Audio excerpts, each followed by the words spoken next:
هذا الأبيات هديتها في موت المرحوم عبد الخالق ضيف الله حادي، الشيخ عبد الخالق الله يرحمه، عزيز وغالي وخسارة على القبيلة وعلى المنطقة بشكل عام. وقلت في الأبيات هذه: بالأسى والحزن أحزن وأعلن أيام الحداد،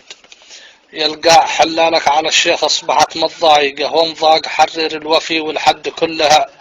للرداد، والعريف انضاق من فوق الجبال الشاهقة،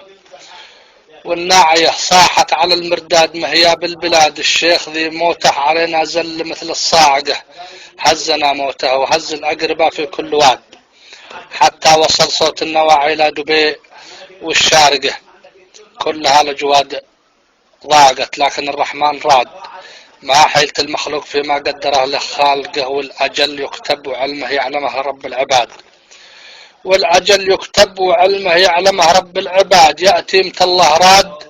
وأقدار السماء دافقة، رغم الخسارة عندنا إيمان بالله واعتقاد بالموت إنه حق، كل إنسان نفسه ذائقه، ولا معان إلا الدعاء للشيخ ندعي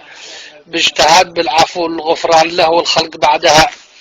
لاحقه. والآن سجل يا قلم على الورق خط المداد، كلام قومي واخوتي وباسمهم ناطقها، بعد التشاور قرروا ثم اعلنوا علم الوكاد، من بعد تصويت اعتمد بأغلبية ساحقه بأن بعد الشيخ شيخ، والشيخ أنه أبو زياد خيرة خلف بعد السلف فيها الصفات اللائقة،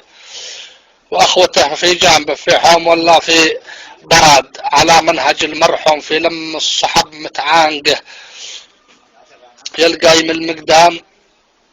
هم مركب على ظهر الجواد، والقوم بعد